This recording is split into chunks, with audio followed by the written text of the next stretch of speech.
നികുതി എന്ന് കേൾക്കുമ്പോൾ നമുക്ക് ഓർമ്മ വരിക വരുമാന നികുതിയോ GSTയോ ഒക്കെയാണ്. എന്നാൽ നിങ്ങൾ എപ്പോഴെങ്കിലും മൂത്രത്തിന് നികുതി നൽകുന്നതിനെ കുറിച്ച് ചിന്തിച്ചിട്ടുണ്ടോ? കേൾക്കുമ്പോൾ തമാശയായി തോന്നാം, പക്ഷേ ലോകം കണ്ട മഹാസാമ്രാജ്യമായ റോമിൽ ഒരിക്കൽ ഇത് യാഥാർത്ഥ്യമായിരുന്നു. വെസ്പാസിയൻ എന്ന ചക്രവർത്തി റോമിലെ പൊതു ശൗചാലയങ്ങളിൽ നിന്ന് മൂത്രം ശേഖരിക്കുന്നതിന് നികുതി ഏർപ്പെടുത്തി. എന്തിനായിരുന്നു ഈ വിചിത്രമായ നടപടി? മൂത്രം കൊണ്ട് റോമുകൾ എന്താണ് ചെയ്തിരുന്നത്? ചരിത്രത്തിലെ ഏറ്റവും രസകരമായ ഈ മൂത്രപുരാണത്തിലേക്ക് നമുക്കൊന്ന് ഇറങ്ങിച്ചെല്ലാം. സ്വാഗതം ഡീപ് ഡൈവിലേക്ക്.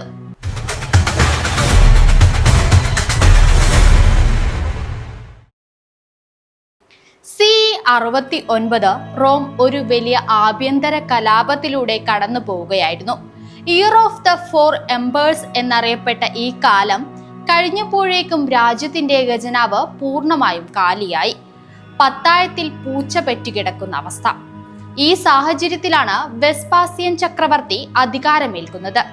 രാജ്യം കെട്ടിപ്പടുക്കാൻ പണം വേണം. പല വഴികൾ ആലോചിച്ച രാജാവിന്റെ മനസ്സിൽ ഒടുവിൽ ഒരു ലഡു പൊട്ടി. ആ ലഡു മൂത്രത്തിന്റെ രൂപത്തിലായിരുന്നു എന്നു മാത്രം. അക്കാലത്ത് വസ്ത്രങ്ങൾ അലക്കാൻ ഉപയോഗിച്ചിരുന്നത് മൂത്രമായിരുന്നു. മൂത്രം ഒരു ദിവസം സൂക്ഷിച്ചു വെച്ചാൽ അതിൽ നിന്ന് അമോണിയ പുറത്തു വരും. ഈ അമോണിയ വസ്ത്രങ്ങളിലെ കൊഴുപ്പും ചെളിയും നീക്കം ചെയ്യാൻ മികച്ചതായിരുന്നു. ഇന്നത്തെ ഡിറ്റർജന്റുകൾക്ക് പകരം അന്ന് ഉപയോഗിച്ചിരുന്ന ജൈവ ക്ലീനർ ഇതായിരുന്നു. റോമിലെ അലക്കു തൊഴിലാളികളെ ഫ്ലുവൻസ് എന്നാണ് വിളിച്ചിരുന്നത്. കൊട്ടാരത്തിലെ വിലപിടിപ്പുള്ള വസ്ത്രങ്ങൾ വരെ ഇവർ അലക്കിയിരുന്നു. വെസ്പാസിയൻ ചക്രവർത്തി ഒരു കാര്യം തീരുമാനിച്ചു. ശൗചാലയങ്ങളിൽ നിന്ന് മൂത്രം ശേഖരിക്കുന്നത് ഇനി മുതൽ സൗജന്യമായിരിക്കില്ല.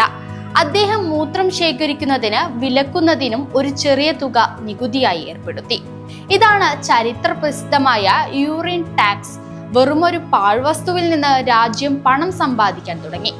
ചരിത്രകാരനായ സുട്ടോണിയസ് തന്റെ കൃതികളിൽ ഇതിനെക്കുറിച്ച് വ്യക്തമായി പ്രതിപാദിക്കുന്നുണ്ട്.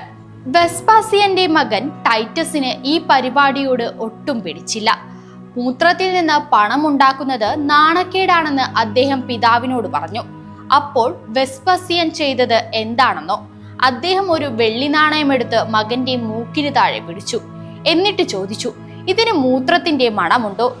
ഇല്ല എന്ന് ടൈറ്റസ് മറുപടി നൽകി. അപ്പോൾ വെസ്പാസിയൻ പറഞ്ഞു, അതാണ് പണം. പണം എവിടെ നിന്ന് വന്നാലും അതിന് മണമില്ല. ഈ പ്രയോഗം പിന്നീട് ലോക പ്രശസ്തമായി. ഇന്നും യൂറോപ്പിലെ പലയിടങ്ങളിലും പൊതുമൂത്രപ്പുരകൾക്ക് വെസ്പാസിയൻ എന്ന പേരുണ്ട്. തന്റെ നികുതിയിലൂടെ അദ്ദേഹം റോമിലെ സാമ്പത്തികാവസ്ഥ ഭദ്രമാക്കി. സാമ്രാജ്യത്തിന്റെ നട്ടലായിരുന്നു പണം. എങ്ങനെയുണ്ടാക്കിയാലും അതിന് അഴുക്കിന്റെ മണമില്ലെന്ന് വെസ്പാസിയൻ ചക്രവർത്തിയുടെ ചിന്തയാണ് തകർന്നടിഞ്ഞ റോമിനെ വീണ്ടും ലോകത്തിന്റെ നെറുകയിലെത്തിച്ചത്.